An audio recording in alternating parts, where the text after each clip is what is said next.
Going to do with these hundreds of thousands or millions of people in this country illegally who are taking low-paying jobs and sacking our Social Security, sacking our health? What do you think the clinics are being overburdened by? Who do you think are overburdening? Have you been into a municipal hospital recently, into a waiting room in an emergency room? I have. A good percentage of them are illegal aliens getting free medical care. They're sitting, they know where to go. I don't blame them. If I was sick and I was in a nation that let me in without stopping me, and they were paying my wife money to sit home and have 12 children, if I got sick, I also would go to the hospital and pound the table and demand care.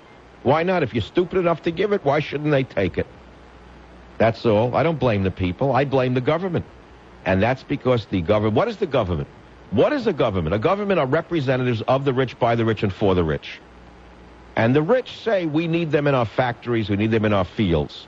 We don't really care what it does to the social order. We don't care what it does to the environment. We don't care what it does to the health of the nation. What we care about is the bottom line. We want a bigger bottom line so we can build another house in Vail and we can go to the big parties with the Hollywood elite. That's all we care about, the bottom line. All right, let's take the calls. Let's take the calls. Joe in Las Cruces, New Mexico, you're on the Savage Nation. Joe. Sure. Come on, we got to do it fast, Savage Express. I'll do my best. I live on the border in New Mexico. New Mexico has been known as the land of enchantment. It is now the elephant state because people move here and work for peanuts because of the people coming over the border and doing the same job anyone would do for a third of the price. New Mexico's economy is depressed because of this, and the local gentry hire these people because they speak the same language, they're part of the same heritage, and they also are more than glad to make money off the sweat off these people's brow. All right, Joe, thank you for that call. Pocatello, Idaho. George, your opinion of the Mexican invasion. Hello. Hi. George. Well, I just want to say that I'm from Guatemala, and I came to this country 11 years ago. I do understand how you feel, and I just finished law school. I'm an immigrant, you know, you can see my accent. I totally agree with the welfare. I work for the government, and I think some people should not get benefits. I do agree with that. But I don't think you really know how it works, because not everybody gets welfare. That's one thing. And then the second thing is, how do people get a green card? You know, that's a big issue in immigration. It took me about 10 years to get a green card, and I finished school. But, George, you came here legally, right? I did. And I went to school illegally, and I finished law school illegally. So, you know, it's amazing. I mean, you don't even know what you're saying because you're not informed. Oh, no, I know what I'm saying, George. I know that you came here illegally and you benefited from our country, and now you're trying to thumb your nose at the system. I know what you're saying. Exactly. And what I'm saying is... And what you're saying is go to hell... What you're saying is go to hell, Whitey. Isn't that what you're saying? If you go to my country, you will not survive in my country. Because you got to be smart to be bilingual. You got to be smart to be... You mean George, you mean I have to be as smart as you, is that it? That's it. Well, let's see if you do as well as me, George. I kind of doubt it. Yeah, well, you know... So far, all you are, George, is just another law degree running around looking to sue somebody. And in any language, that spells C-R-A-P. In the next hour, we are going on to the presidential debates where this very important topic will not be discussed. We will be disgusted with the debate. I am not a water boy for Bush. I will vote for him because Gore will be a disaster for America.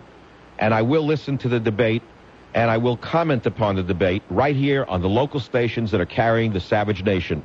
Warning. The Savage Nation contains adult language, adult content, psychological nudity. Listener discretion advised.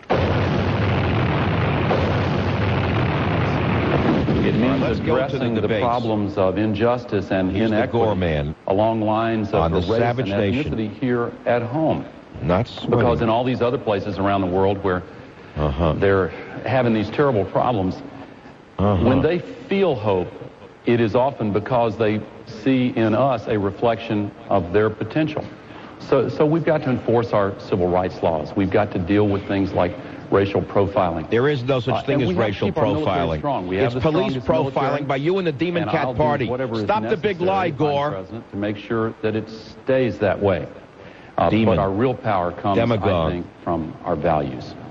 Should the people of the world look at the United States governor and say, look who the moderator is. Should they welcome a far-left plant from National Puke Radio. How would you project us around the world as president? Well, I think they ought to look at us as a country that understands freedom, where it doesn't matter who you are or how you're raised or where you're from, that you can succeed. I don't think they ought to look at us with envy. It really depends upon how our nation conducts itself in foreign policy. If we're an arrogant nation, they'll resent us. If we're a humble nation but strong, they'll welcome us. And our nation is just say it like it is. You crush anybody that gets in your way. Come on, stop the nonsense. And that's why we've got to be humble. We're bigger than the Roman Empire. And what is this double talk? In a way that promotes... Just say it like it is. We're bigger than the Romans ever were. If anyone gets in our way, we crush them. That's the American way. And if we're an arrogant nation, they'll yeah, all right. But you do it with a nice guy smile, then they love you. After you smash their country. I agree with that. I agree with that.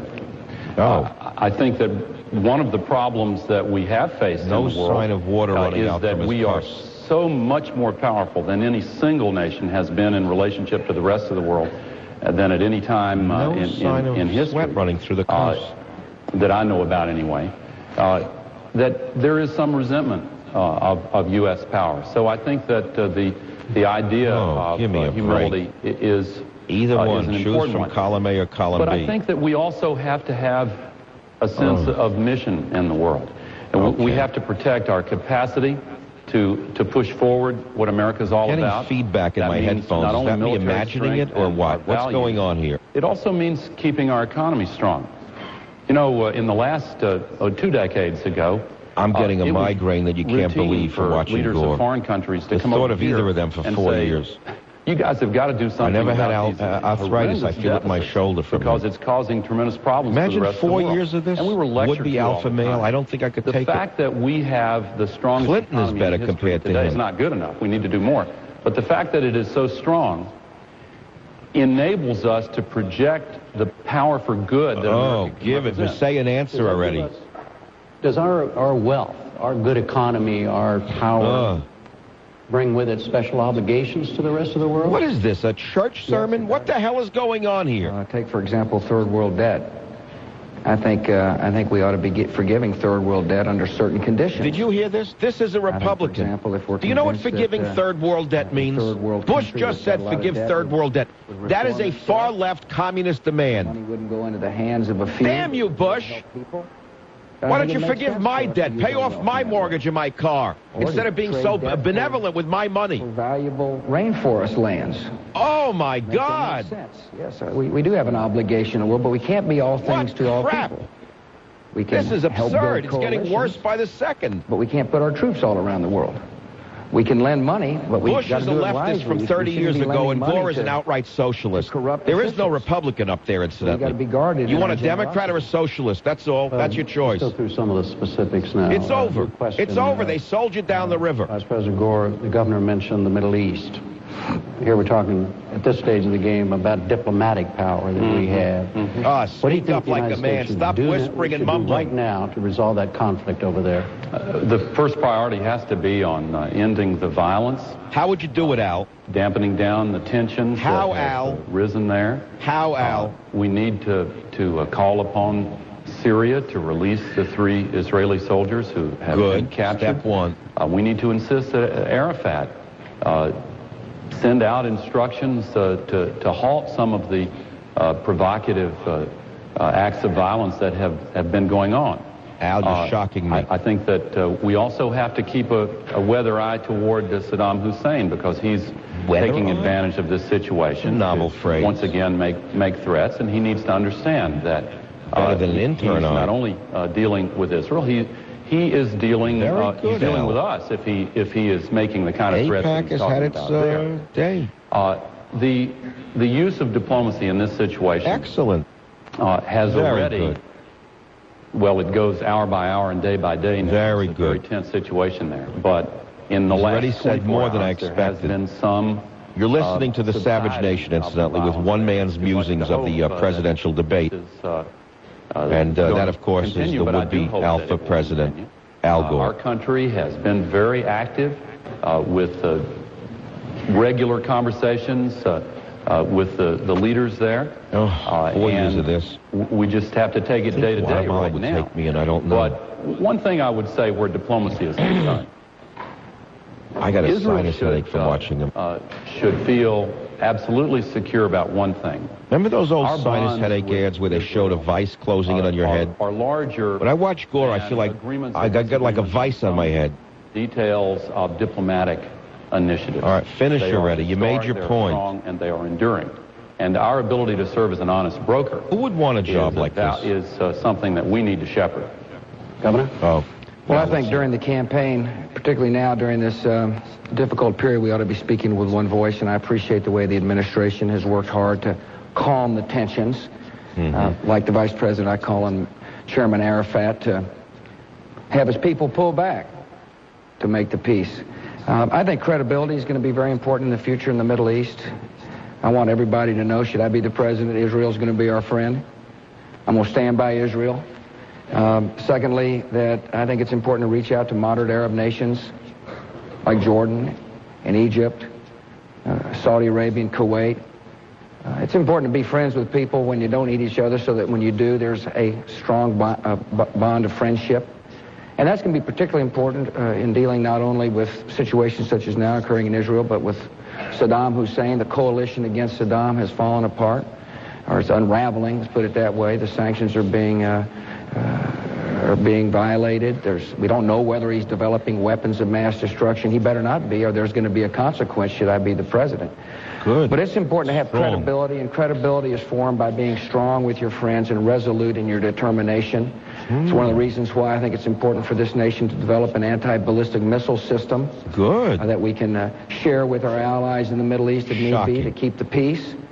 Be able to say to the Saddam Husseins of the world, or the Iranians, don't dare threaten our friends.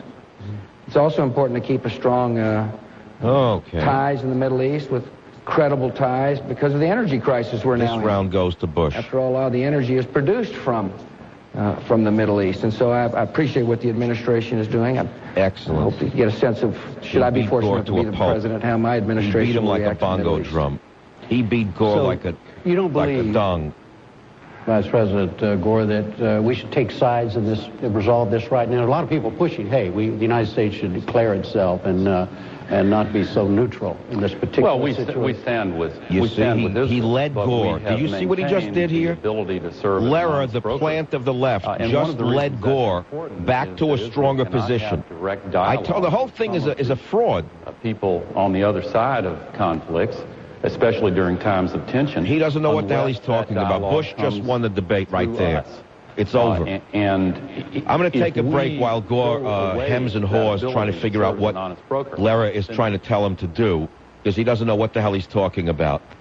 And during the break, I'll see if I can purchase some, well, anyway, I'll be back in a minute on Savage Nation for the rest of the debate. 10 years ago, this was middle America. Now it looks like the middle of a war zone. Drugs have made it to the suburbs. The drugs came from Mexico, America's supplier.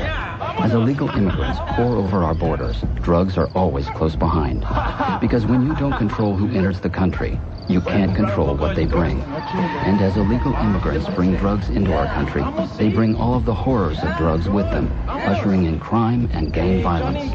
Only one presidential candidate understands that you can't wage a war on drugs without fighting illegal immigration: Pat Buchanan. Pat Buchanan will take control of our border and cut off America's drug supply for good. Hi, this is Pat Buchanan. On Election Day, send a message to the two parties that have abandoned us. Vote Buchanan for president and help us build a third party that puts Americans first. To help, call 1-800-GO-PAT-GO. That's 1-800-GO-PAT-GO. Paid for by Buchanan Foster. You're listening to The Savage Nation on Hot Talk 560 KSFO. I think it's good public policy. I think it worked. And, back to the Savage Nation. George Bush just said he agreed with bombing Serbia. The decision he made. He backed the president when he bombed Serbia. This gives you an idea of the New World Order. It's a shock. It's a shame. It's a disgrace. But you think it would not Bush have happened? just disgraced himself think that Milosevic would through not eternity. have fallen if the United States and NATO had not intervened militarily? Is this a legitimate use of our military Yes, power? I think it is. Absolutely. I don't Oh, think he my would have fallen God. had we not Shame used on you, force. George Bush. And I know there's some Shame on all of you. who disagreed with that sentiment.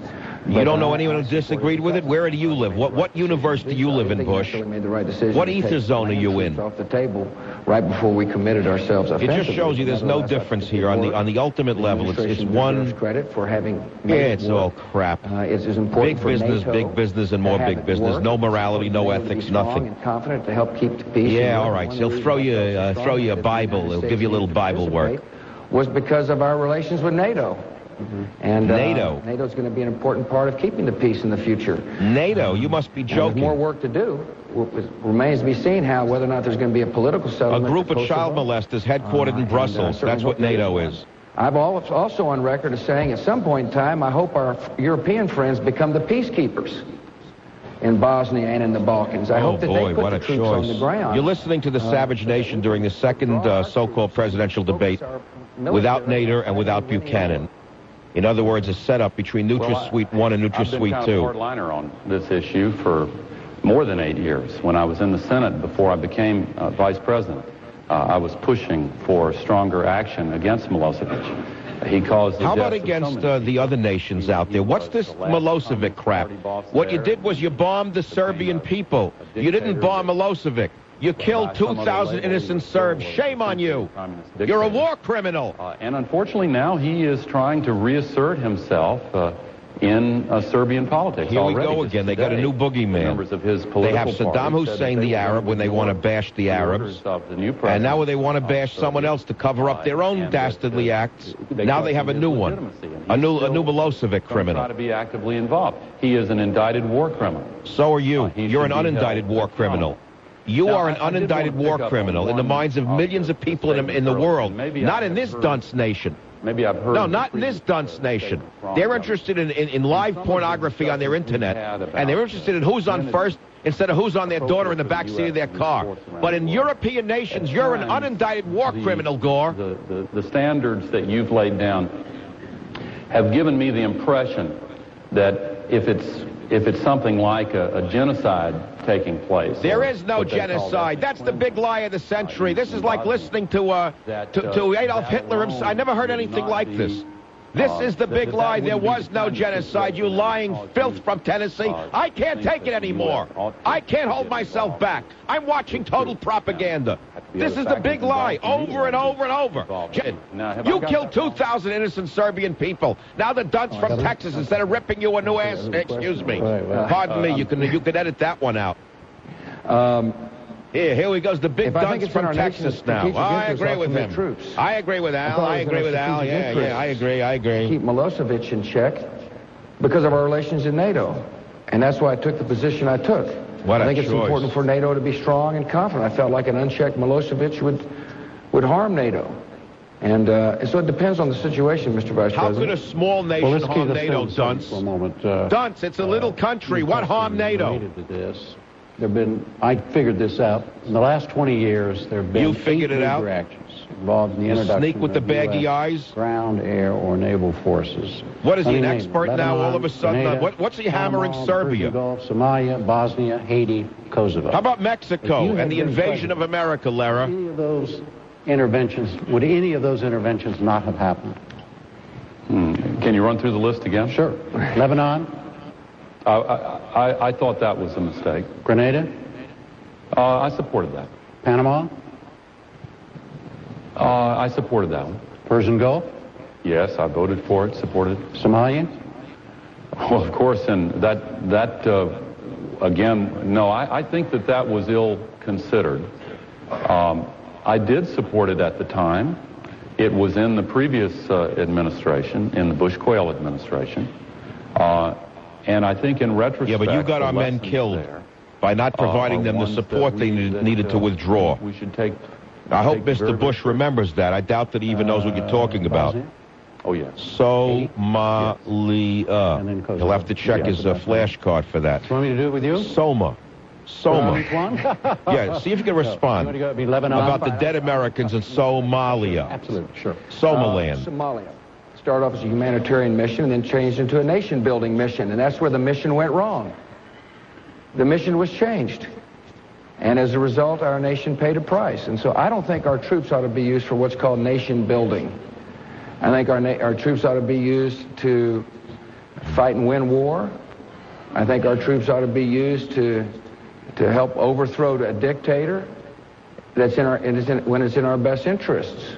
Yeah, where was Serbia in your best interest? It was a nation-building exercise. What did that have to do with us? A sovereign nation. What are you talking about? Yes. Grenada? Yes. Panama? Yes. Obviously, the some of them I got a conflict of interest on, if you know what I mean. I do. Sure, that's why he's asking it of you. The baggy-eyed communist. That baggy-eyed creep. What do you think he's focusing on foreign policy? Because he knows it's a weakness of Bush. This double-talking, flabby phony. Jim Liar. Vice President Gore mentioned. For instance, 600,000 people died in Rwanda in 1994. There was no U.S. intervention. There was no intervention from the outside. You can blame Madeleine Albright. Not to intervene? I think the administration did the right thing in that case. I do. It was a horrible situation. Here he had an opportunity to say this genocide could have been stopped. It's a case where we need to make sure we've got a kind of a early warning system in place. 600,000 poor Africans butchered by their fellow countrymen. The way we saw it there in a tribal conflict. And that's a case where and Madeleine Albright stopped the British from going in there. Countries in Africa. He had an opportunity, but he didn't know what the hell he's talking about. The flashcard wasn't in front of him. The administration made the right decision on training Nigerian troops. Do you hear this? Situations just he has an opportunity to rip Gore right down here for the genocide. And bingo, he blows it. Do you have any second thoughts on that, based on what you said? No, I like the slaughter. I'd like to come back to the question of nation building, but let me address this question directly first. Fine.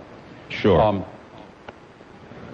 We did actually send troops into Rwanda to help with the humanitarian relief measures. Nonsense. My wife Tipper, who's you here, sent in troops to pick up the dead bodies out of the river. That's all Albright permitted you to do. On one of those flights. They picked up the bodies floating in the rivers. That's what the U.S. did. Can you believe this? Late getting in there. We could have saved more lives if we had acted 600,000 more lives? But I do not think that it was an example of a conflict where we should have put our troops in to try to separate the parties. Why not? For this reason, Jim. One of the criteria that I think is important in deciding are they white or are they black? Is that it? Involved around the world is whether or not if our national security interest is involved. If we can really make the difference with military forces. What about Serbia? Where was the national security there, Gore? In the Balkans, we had allies, NATO, ready, willing, and able to go and carry a big part of the burden. In Africa, of what? We burden did not. Of what? What was he threatening you? We tried to create an Africa crisis response team there, and we've met some resistance. This is awful. I'm getting sicker by the minute. We have had some luck with You're Nigeria. Listening to the Savage Nation. It's one of the most disgraceful debates I've ever heard in my life. Now that Nigeria has become a democracy, and we hope it stays I'll be that back way, to pick up this very, very sad debate right here on the Savage Nation.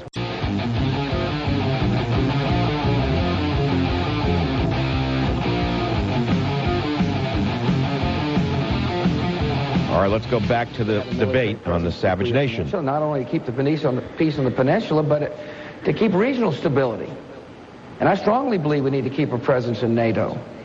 But I'm going to be judicious as to how to use the military. It needs to be in our vital interest, the mission needs to be clear, and the exit strategy obvious.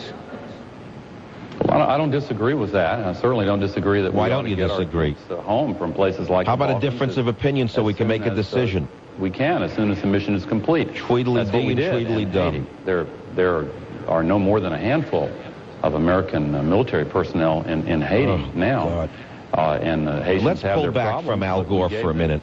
The reason Jim Lehrer, the puffy-eyed puke ball, is doing this is because he knows he can trip up Bush on a foreign policy issue more completely than he can on a domestic issue.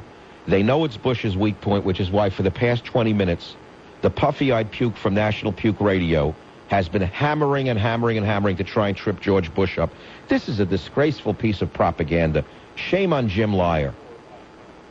Let's go back to Gore now. Of nation building. Why don't you sound enthusiastic? What is this?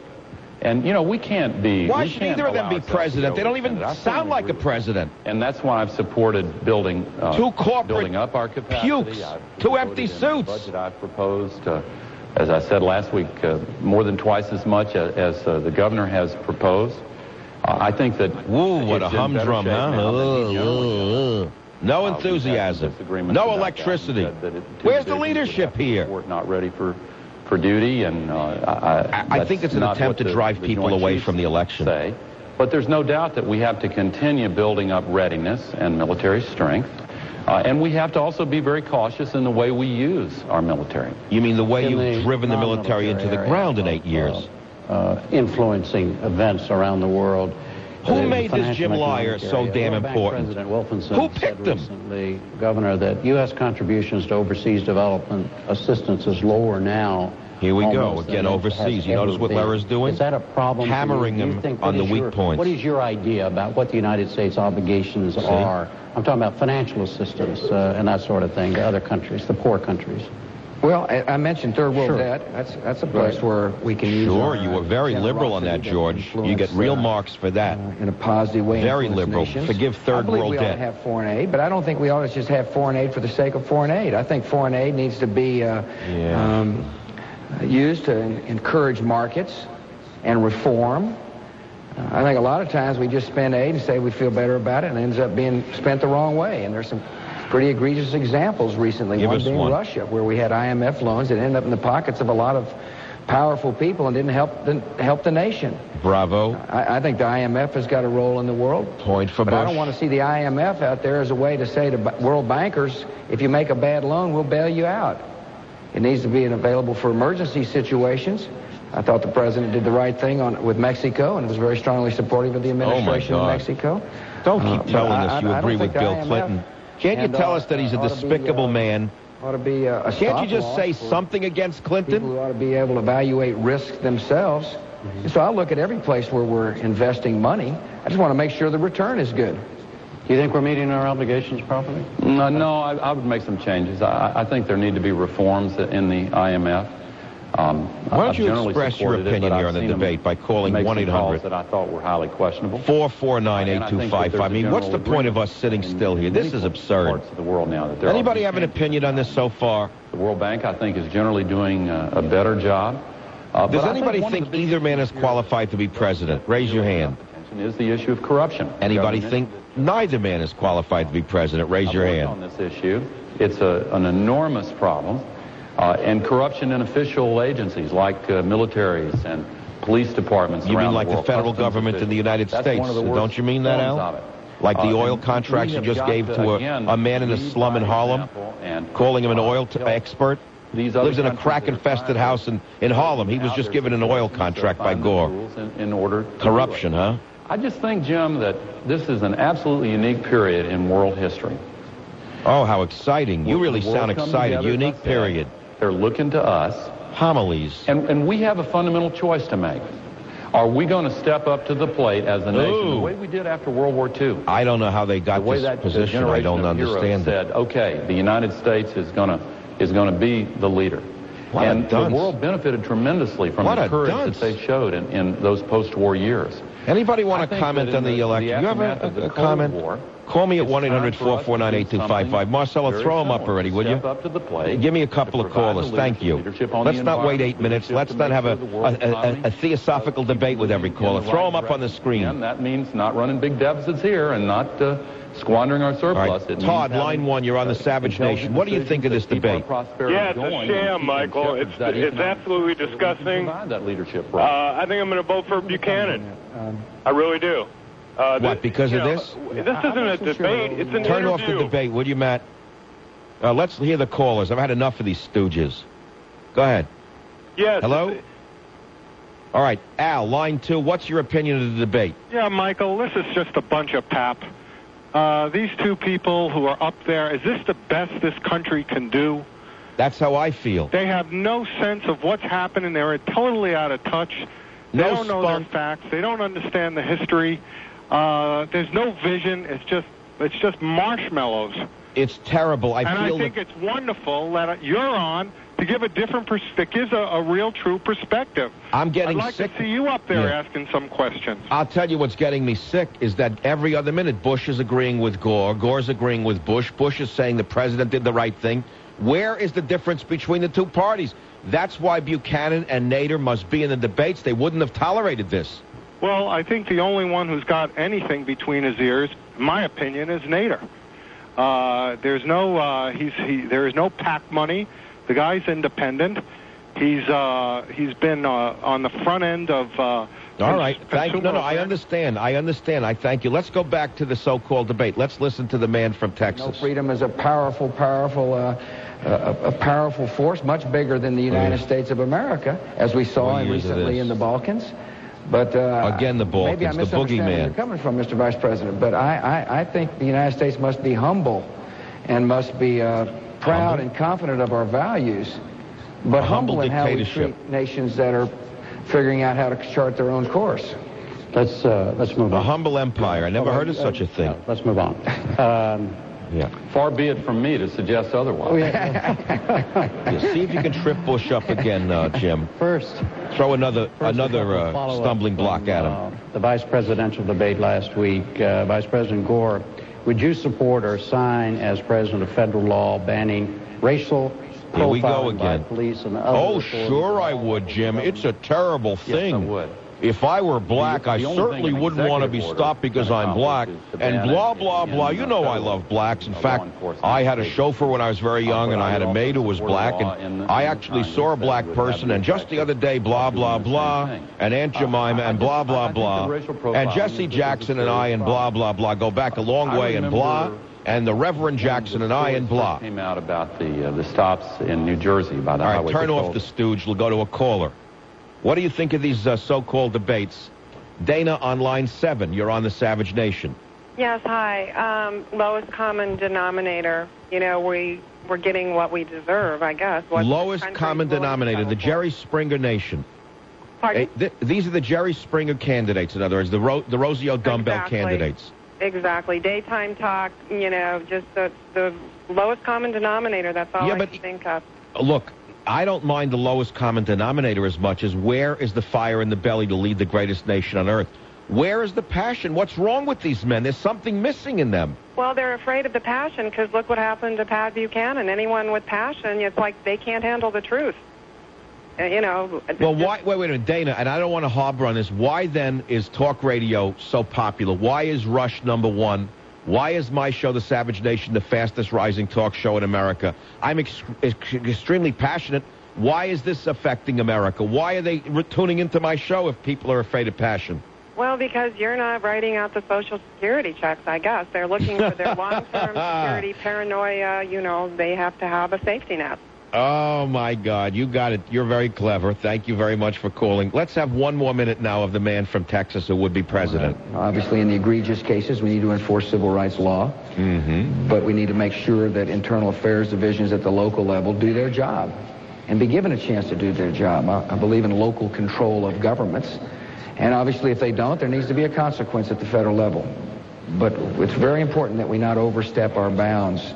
And I think most police officers are good, dedicated, honorable citizens who are doing their job, putting their lives at risk, who aren't bigoted or aren't prejudiced. Good. I don't think they ought to be held guilty. Right on, George. You defended the police. But I do think we need to find out where racial profiling occurs and do something about it and say to the local folks, get it done, and if you can't, there will be a federal consequence. How about police profiling by racial gangsters? How about that one? And you would agree? I would Police profiling by racial gangsters. That's what the story is here. Are doing a good job and hate this practice. Sure. In other words, vote for me. I talked to an African-American police officer. Give me a break. What was his name? You spoke to James Washington, who came there on a roller skate. Who raised this question and said that in his opinion, one of the biggest solutions is in the training. And not only the brainwashing, police procedures, but human relations. Yeah, in other words, give them all diversity training. Let a big fat lesbian walk in and teach them how to be a cop. In America. And as for all right, let's take a break. A commercial would be better than Al Gore. I'll be back. Al Gore on the Savage Nation. But certainly the advocates of the hate crimes law felt that a tough new law was needed. And it's important, Jim, not only not just because of Texas, but because this mirrors the national controversy. Let's stop. Turn him off for a minute.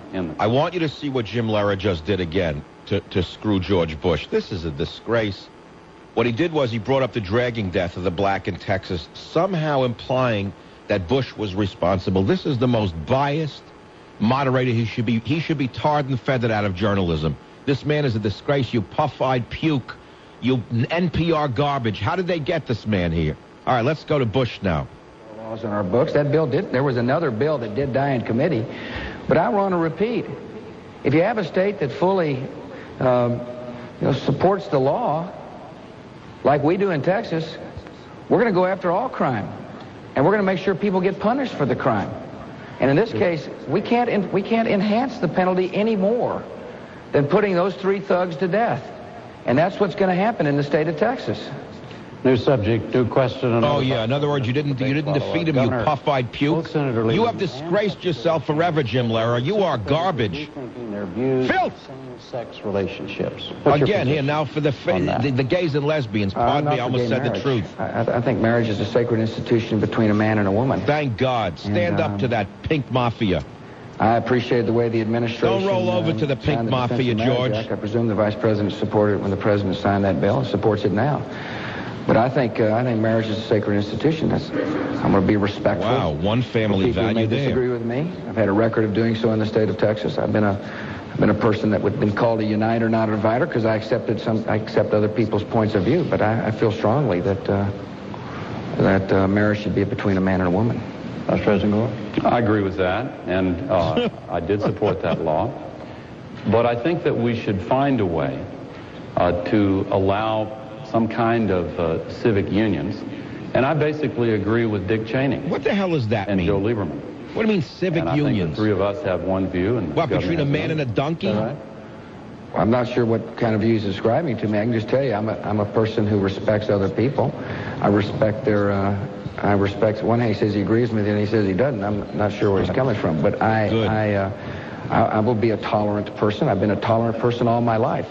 I just happen to believe strongly that marriage is between a man and a woman. Thank God. Do you believe in general terms that gays and lesbians should have the same rights as other Americans? Why is this a topic? I don't think they ought to have Why is this of any meaning to the American people? Because Jim Lehrer is a plant of the far left. Every issue is a Democrat issue. Not one issue is a Republican issue. Gays and lesbians can't be fired from their job because... Look, gays and lesbians occupy a small minority of America. This is not a major issue to most Americans. Talk about what the average Joe wants to hear. What is this bending over backwards? In Congress, I wonder if the governor would lend his support to that law. Governor? A setup. Question and coming around here. Well, but it's a logical... sure, it's a logical setup. Fall for it, George. The particulars of this law, I would tell you, I'm the kind of person, I don't hire or fire somebody based upon their sexual orientation. As a matter of fact, I'd like to take the issue a little farther. I don't really think it's any of my concerns how you conduct your sex life. And I think that's a private matter. And I think that's the way it ought to be. But I'm going to be respectful for people. I'll tolerate people. And I support equal rights, but not special rights for people. Amen. And so special rights, how does that affect gays and lesbians? Well, if they're given special protected status, and that doesn't mean we shouldn't fully enforce laws and fully protect people and fully honor people, which I will do as the President of the United States. Purple Mafia, George? New subject, new question. We can't have that. How do you see the connection between controlling gun sales in this country and the incidence every of death issue, by a Democrat far-left issue by the National Puke Radio, we can, the NPR. Well, this is disgusting. Because the governor made an extensive statement on it, and I have a very different view than the one he... here he is, Gore, taking over the one again. He expressed. Here's the alpha male again. That having been said... The gorilla. I believe that... Well, first of all, let me say... The would-be gorilla in the midst. The governor and I agree on some things where this subject is concerned. Do you notice I will not do anything? Turn him off for a minute. Turn off the stooge. Do you notice what they've done here? Jim Lehrer is calling Gore vice president, and he's calling the other one governor. That is inappropriate. It's skewing the listenership immediately. It should be Mr. Gore and Mr. Bush. So there's another bias that I'm the only one in the media seems to be catching. This is a disgrace. It's like catching a cancer watching this. Because what you see is every issue is a far-left issue. It's a setup against Bush. I don't know how he's done so well this far. He may not be a sterling speaker, but I will tell you he's clearly the better man. Now let's go back to the double talker. So I favor closing the gun show loophole. In fact, I cast the tie-breaking vote to close it, but then the majority in the House of Representatives went the other way. That's still towards the American people, Al. Is that what you mean? Maybe they could pass that in the final days of this Congress. I think we ought to restore... Gore, we don't have the Secret Service to protect us against the thugs, the illegal aliens. We don't have a Secret Service protection squad, Al. We need our guns, Al. Books can be enforced much more Al, the country is a nightmare for the average man who knows what's going on, Al. In the last couple of years, I think, in the last few years, I think have been unfortunate. I think that we ought to make all schools gun-free. Come on with the double talk. No one wants guns at school. Who wants guns at school? What are you talking about? Measures like these are important. Child safety trigger locks on a mandatory basis and others. Governor? Well, it starts with enforcing the law. We need to say loud and clear to somebody, if you're going to carry a gun illegally, we're going to arrest you. If you're going to sell a gun illegally, you need to be arrested. If you commit a crime with a gun, there needs to be absolute certainty in the law. And and that needs the local law enforcement officials need help at the federal level. Need programs like Project Exile, where the federal government intensifies arresting people who illegally use guns. And we haven't done a very good job of that at the federal level recently. And I'm going to make it a priority. That would be the INS in the use of their machine guns to take out Elian Gonzalez, wouldn't it be, George? The Border Patrol agents who invaded the home? Gun shows. Wouldn't that be an illegal use of weapons, George? George? An background check. No mention of Elian Gonzalez, biggest issue of the year. In Texas, I try to do something innovatively, which is that, there's a lot of talk about, trigger locks. All right, let's turn them off. Let me say this. Here's my opinion. There's a very, very small difference between these two men, but the difference will become magnified through time. You have to vote for Bush. There's no choice. On several issues alone, he stood up for family values on the gay and lesbian. He's standing up for the guns. He's standing up for the police. There's a discernible difference. You have to vote for Bush. It's as simple as that. He has no fire. He has no spark. But he's going to say the right thing. He'll do the right thing. Al Gore is a disaster for borders, language, and culture. He is a disaster for the police. He's a disaster for family values. That's it. It's over. Bush is president. Until tomorrow, this is Michael Savage. Well, not until tomorrow. Yeah, till tomorrow.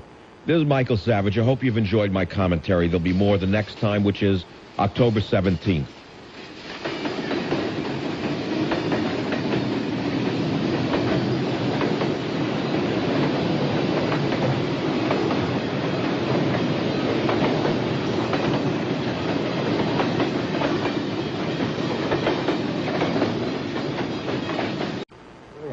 Culture.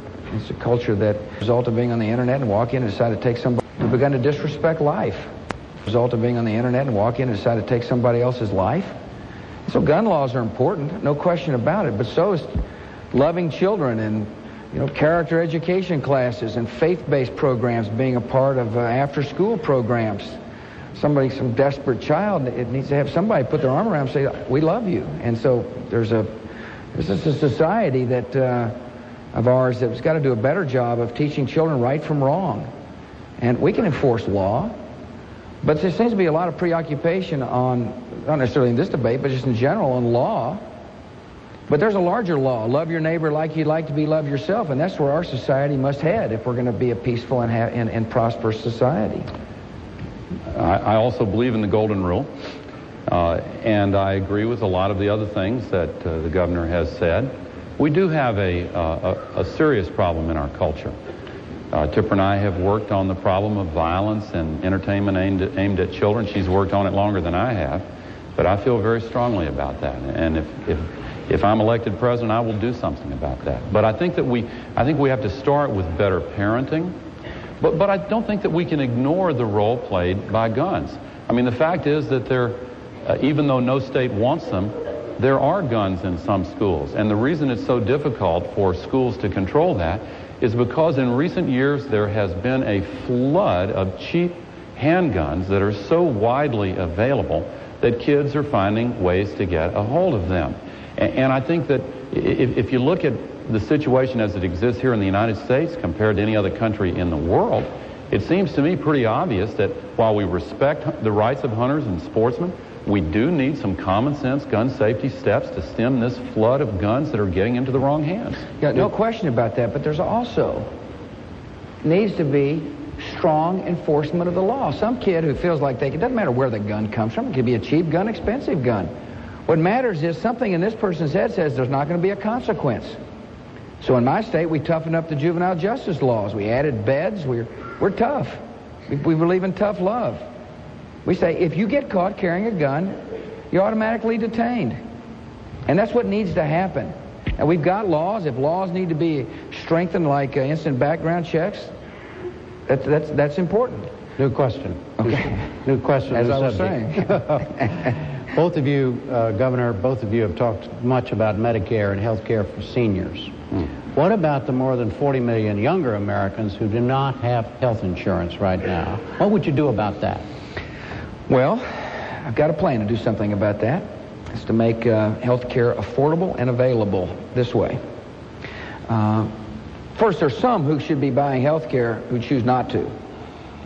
There's some healthy... Some of the 40 million. Some of the healthy folks, right. Healthy young kids say, I'll never get sick, therefore I'm not going to don't need health care right now. And for those, what I think we need to do is to develop an investment type vehicle that would be an incentive for them to invest, like medical savings accounts with rollover capacity. In other words, you say to a youngster, it'll be in your financial interest to start saving for future illness.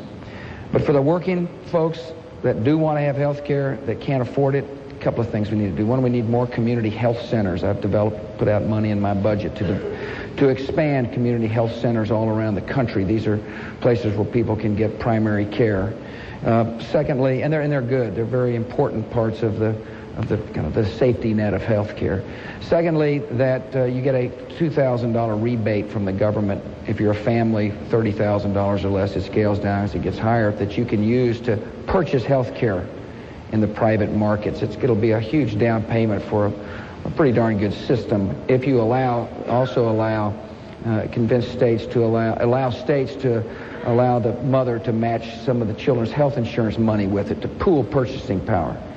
And to make health care more affordable, allow business associations like the National Federation of Independent Business or the Chamber of Commerce or the National Restaurant Association to write association plans across jurisdictional lines so that small businesses have got the capacity to have national pooling to drive the cost of insurance down. I think that's the very best way to go. It empowers people, it trusts people, it makes and it's a practical way to encourage people to purchase health care insurance.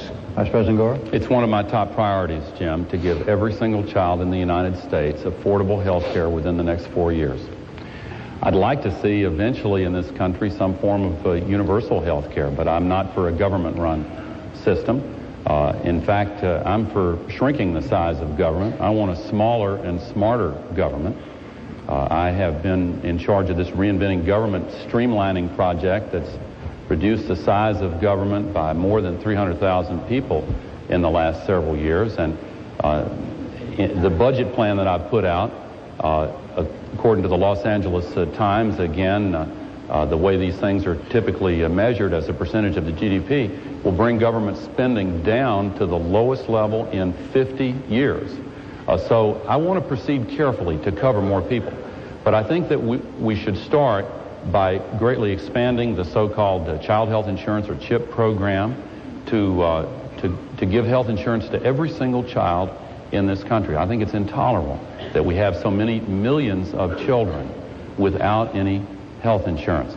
So it's one of my top priorities. Now, I know that we have some disagreements on this, and I'm sorry to tell you that there is a record here, and Texas ranks 49th out of the 50 states in health care, in children with health care, 49th for women with health care, and 50th for families with health care. So it is a priority for me, I guarantee you. I'm not aware of any program. Well, I'll just leave it at that. I think it ought to be a top priority. Governor, did are the Vice President's figures correct about Texas? Well, first of all, let me say he's not for a government-run healthcare system.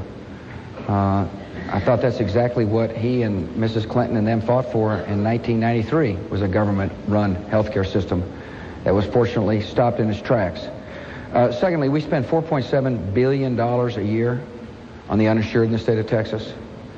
Our rate of uninsured, the percentage of uninsured in Texas has gone down, while the percentage of uninsured in America has gone up. Our CHIPS program got a late start because our government meets only 4 months out of every 2 years, Mr. Vice President. It may come for a shock for somebody who's been in Washington for so long, but actually limited government can work in the second largest state in the union, and therefore Congress passes the bill after our session in 1997 ended. We passed the enabling legislation in 99. We've signed up over 110,000 children to the CHIPS program. For comparable states our size, we're signing them up fast as any other state. And you can quote all the numbers you want, but I'm telling you, we care about our people in Texas. We spend a lot of money to make sure people get health care in the state of Texas. And we're doing a better job than they are at the national level for reducing uninsured.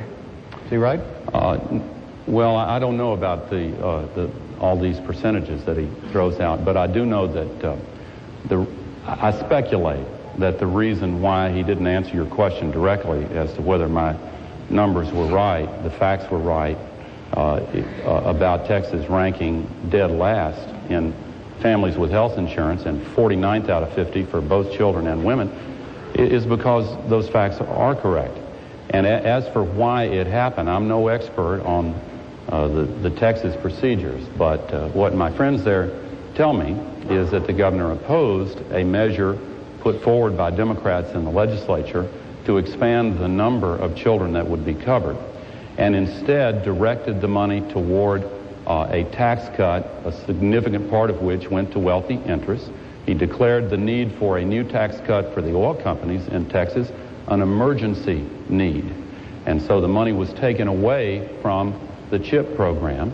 And you don't have to take my word for this. There is now a federal judge's opinion about the current management of this program, ordering the state of Texas to do something. And you should read that judge's language about this. I believe there are 1.4 million children in Texas who do not have health insurance, 600,000 of whom, and maybe some of those have since gotten it, but as of a year ago, 600,000 of them were actually eligible for it, but they couldn't sign up for it because of the barriers that they had to. Let's let the governor respond to that. Well, are those numbers correct? Are his charges correct?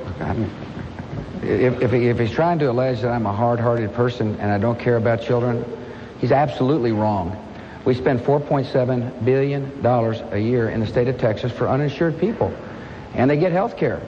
Now, there's not the most efficient way to get people health care, but I want to remind you, the number of uninsured in America during their watch has increased.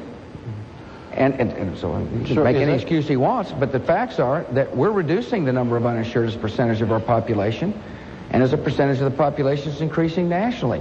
But somehow the allegation that we don't care and we're going to give money for this interest or that interest and not for children in the state of Texas is just totally absurd. And let me just tell you who the jury is. The people of Texas.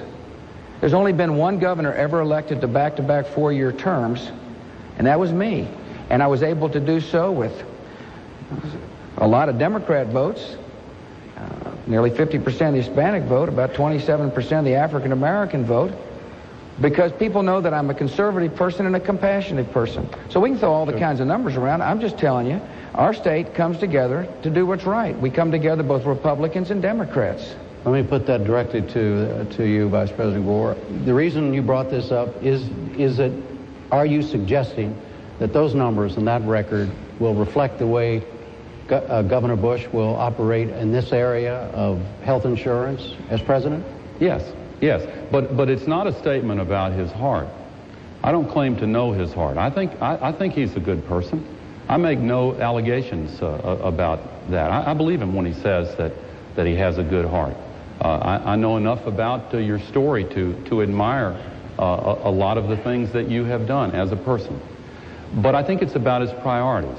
And let me tell you exactly why I think that the choice he made to give a tax cut for the oil companies and others before addressing this. I mean, if you were the governor of a state that was dead last in health care for families, and all of a sudden you found yourself with the biggest surplus your state had ever had in its history, wouldn't you want to maybe use some of it to climb from 50th to, say, 45 or 40 or something, or maybe better? I would. Now, but here's why it's directly relevant, Jim, because by his own budget numbers, his proposals for spending on tax cuts for the wealthiest of the wealthy are more than the new spending proposals that he has made for health care and education and national defense all combined, according to his own numbers. So it's not a question of his heart. It's, as far as I know, it's a question of priorities and values. See, you know, let me ask. First of all, that's simply not true, what he just said, of course. And secondly, I repeat... What is not true, Governor? That we spent... the top 1% received $223 as opposed to $445 billion in new spending. The top... And let's talk about my tax plan. The top 1% will pay 1/3 of all the federal income taxes.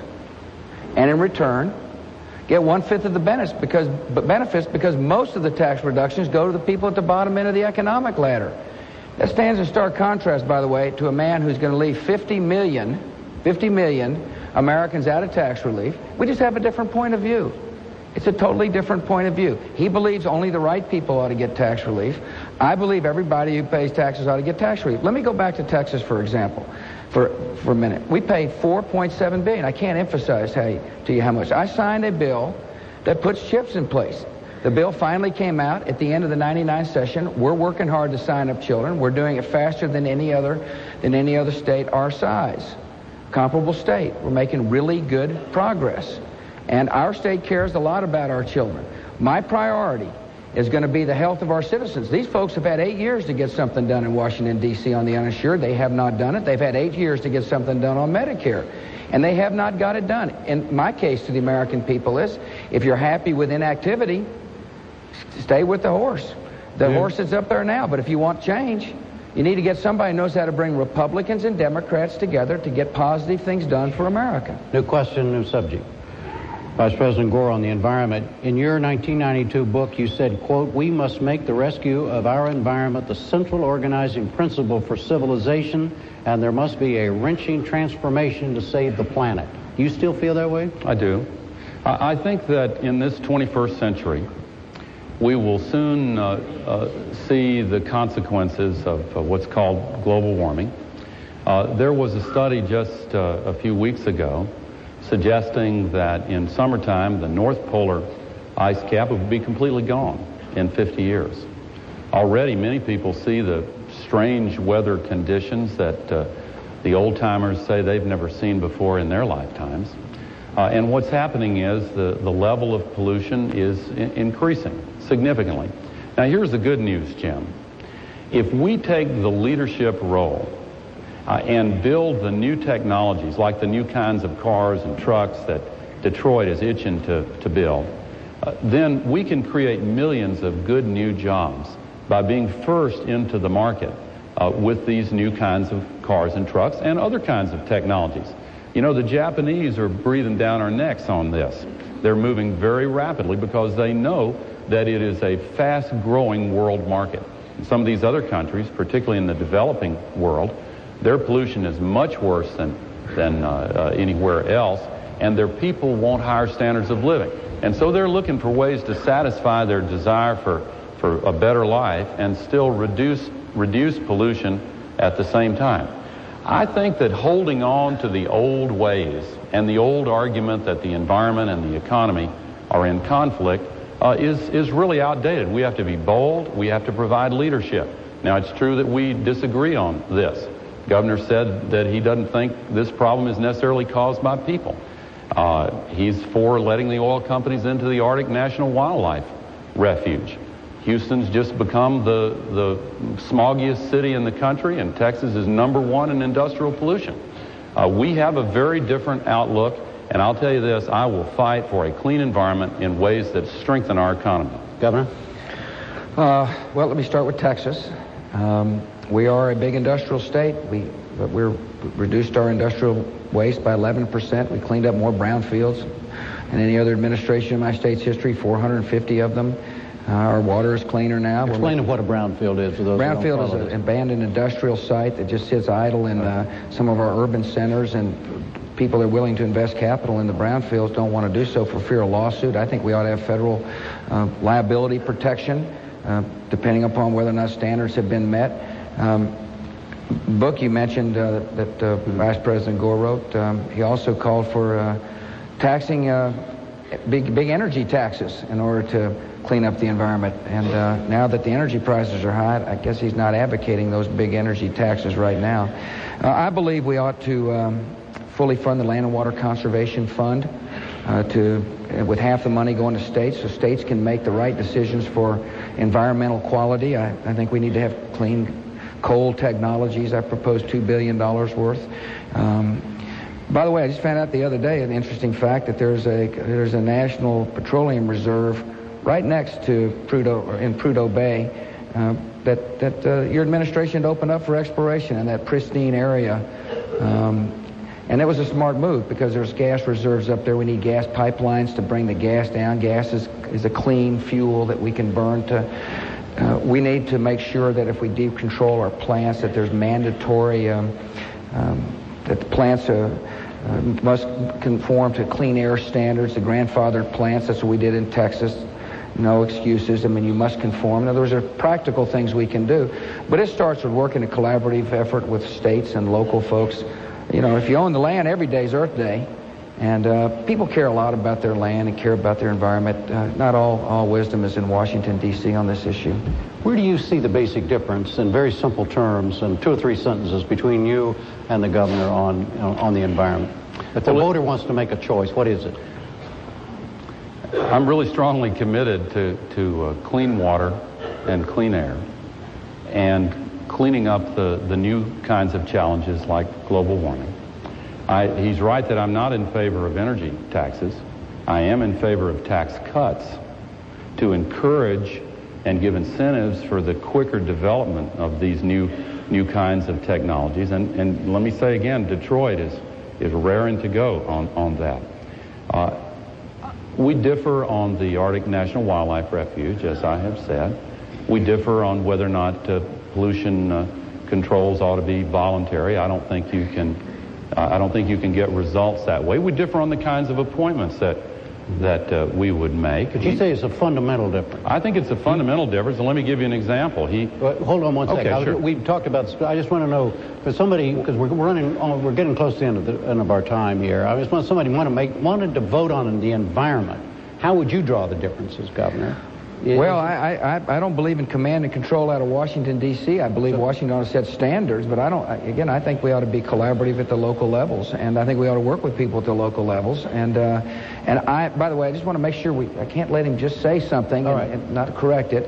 The electric decontrol bill that I fought for and signed in Texas has mandatory emission standards, Mr. Vice President, and that's what we ought to do at the federal level when it comes to grandfathered plants for utilities. I think there's a difference. I think, for example, when they took 40 million acres of land out of circulation without consulting local officials, I thought that was that's out in the West. Out in the West, yeah. And so, on the logging issue, it's not the way I would have done it. Perhaps some of that land needs to be set aside, but I certainly would have consulted with governors and elected officials before I would have acted unilaterally.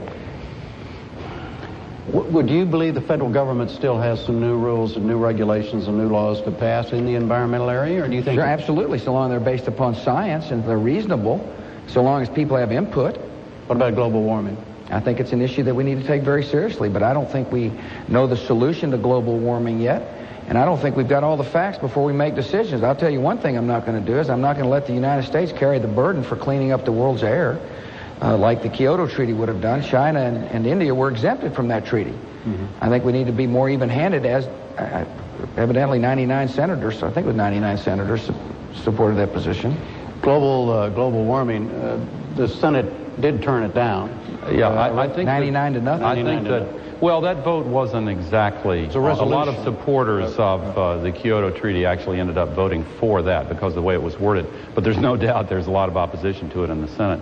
I'm not for command and control techniques either. I'm for working with the groups, not just with industry, but also with the citizens groups and local communities to control sprawl in ways that the local communities themselves come up with. But I disagree that we don't know the cause of global warming. I think that we do. It's pollution, carbon dioxide and other chemicals that are even more potent, but in smaller quantities that cause this. Look, the world's temperature is going up, weather patterns are changing, storms are getting more violent and unpredictable, and what are we going to tell our children? And I'm a grandfather now. I want to be able to tell my grandson when I'm in my later years that I didn't turn away from the evidence that showed that we were doing some serious harm. In my faith tradition, it's written in the book of Matthew, where your heart is, there is your treasure also. And I believe that we ought to recognize the value to our children and grandchildren of taking steps that preserve the environment in a way that's good for them. Yeah, I agree. I think there's been some of the scientists, I believe, Mr. Vice President, they've been changing their opinion a little bit on global warming. A profound scientist recently made a difference. Both of you now have violated. Excuse me. Both of you have now violated your own rules. Hold that thought. I've been trying so hard not to. I know. But you're not. Under your all's rules, you are not allowed to ask each other a question. I let you do it a moment ago. Twice. Now you just twice. Sorry. Okay. That's an interruption. That's an interruption. Okay. But anyhow, you just did it, so now we're not quite even. That's all right. It's okay. I apologize, Mr. Vice President. But no, you're not allowed to do that either. See? No. I'm sorry. Go ahead. Finish your thought. People care about these things, I've found. Of course they care about it. Yeah. Oh, you mean the rules? Right, exactly right. Go ahead, sir. What the heck? Yeah. Of course there's a lot of, look, global warming needs to be taken very seriously, and I take it seriously. But science, there's differing opinions, and before we react, I think it's best to have the full accounting, the full understanding of what's taking place. And I think to answer your question, I think both of us care a lot about the environment. We may have different approaches. We may have different approaches in terms of how we deal with local folks. I just cited an example of the administration just unilaterally acting without any input. And I remember you gave a very good answer in New Hampshire about the White Mountains, about how it's important to keep that collaborative effort in place. Mm-hmm. I feel very strongly the same place. It certainly wasn't the attitude that took place out west, however. New question. Yes. Last question for you, Governor. And this flows somewhat out of the Boston debate. You, your running mate, your campaign officials have charged that Vice President Gore exaggerates, embellishes, and stretches the facts, etc. Do you believe these are serious issues? This is a serious issue that the voters should use in deciding which one of you two men to vote for on November 7th? Well, we all make mistakes. I've been known to mangle a syllable or two myself, But you know what I mean. I think credibility is important. It's going to be important for the president to be credible with Congress. It's important for the president to be credible with foreign nations. And yes, I think it's something that people need to consider. This isn't something new. I read a report or a memo from somebody in his 1988 campaign, I forgot the fellow's name, warning then Senator Gore to be careful about exaggerating claims. And I thought during his debate with Senator Bradley saying he authored the EITC when it didn't happen, I mentioned the last debate. EITC? Earned Income Tax Credit. Right. Sorry. That's all right. It's a lot of initials for a guy who's not from Washington, isn't it? Anyway, he co-sponsored McCain-Feingold, and yet he didn't. And so I think this is an issue. I think I found it to be an issue in trying to defend my tax relief package. I thought there were some exaggerations about the numbers. But the people are going to have to make up their mind on this issue. And I'm going to continue to defend my record and defend my propositions against what I think are exaggerations. Exaggerations like, for example, only 5% of seniors receive benefits under my Medicare reform package. That's what he said the other day, and that's simply not the case. And I have every right in the world to defend my record and my positions. That's what debates are about, and that's what campaigns are about. Vice President Gore? I got some of the details wrong last week in some of the examples that I used, Jim, and I'm sorry about that, and I'm going to try to do better. One of the reasons I regret it is that getting a detail wrong interfered several times with the point that I was trying to make. However many days that young girl in Florida stood in her classroom, however long, even if it was only one day, doesn't change the fact that there are a lot of overcrowded classrooms in America, and we need to do something about that. There are seniors who pay more for their prescriptions than a lot of other people, more than their pets sometimes, more sometimes than people in foreign countries. And we need to do something about that. Not with a measure that leaves the majority of them without any real basic help until the next president's term of 4 years is over, but right away. And that means doing it under the Medicare program. I can't promise that I will never get another detail wrong. I can promise you that I will try not to, and hard. But I will promise you this with all the confidence in my heart and in the world, that I will do my best. If I'm elected president, I'll work my heart out to get the big things right for the American people. Does that resolve the issue, Governor? That's going to be up to the people, isn't it? Oh, does it resolve it for you? I mean, depends on what he says in the future in the campaign. But I mean, your folks are saying some awful things, and well, I hope they're not awful things. Well, I mean, using the man's own words. No, I mean, what I mean is you're calling him a serial exaggerator. I don't believe I've used those words. No, but your campaign has. Maybe they have. Your campaign officials have, and your campaign officials, Mr. Vice President, are now calling the governor a bumbler. Wait a minute. I mean, my point is, is this? I don't use language like that, and I don't think that we should. It's in your commercial. I understand. I haven't seen that in my commercial. Yeah. You haven't seen the commercial? And you're. I think that I think the point of that is that anybody would have a hard time trying to make a tax cut plan that's so large that would put us into such big deficits that gives almost half the benefits to the wealthiest of the wealthy. I think anybody would have a hard time explaining that clearly in a way that makes sense to the average person. That's the kind of exaggeration I was just talking about. Well, I wasn't the one having trouble explaining it. Gentlemen, it's time to go to the closing statements, and Vice President Gore, you have 2 minutes.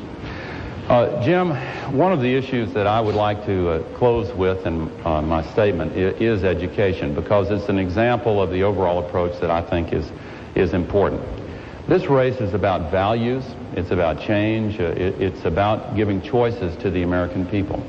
And education is my #1 priority, because I think that it's the most important, big, major change that we can bring in our country. I agree with Governor Bush that we should have new accountability, testing of students. I think that we should require states to test all students, test schools and school districts, and I think that we should go further and require teacher testing for new teachers also.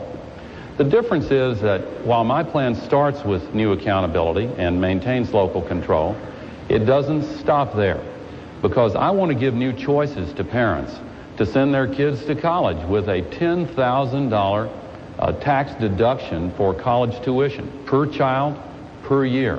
I want to reduce the size of the classrooms in this country for one basic reason, so that students can get more one-on-one time with teachers. And the way to do that is first to recruit more teachers. I have a plan in my budget to recruit 100,000 new highly qualified teachers, and to help local school districts build new schools. I think that we have to put more emphasis on early learning and preschool. Now, here is how that connects with all the rest of what we've been talking about. If you squander the surplus on a huge tax cut that goes mostly to those at the top, then you can't make education the top priority. If the tax cut is your number 1, 2, 3, and 4 priority, you can't do education. You can't do both. You have to choose. I choose education and health care, the environment and retirement security, and I ask for your support. Governor Bush, 2 minutes. Jim, thank you very much. Mr. Vice President, thank you very much. And I'd like to thank the folks here at Wake Forest. I want to thank you all for listening. I'm running to get some things done for America. There's too many issues left unresolved. There's been too much finger-pointing and too much name-calling in Washington, D.C.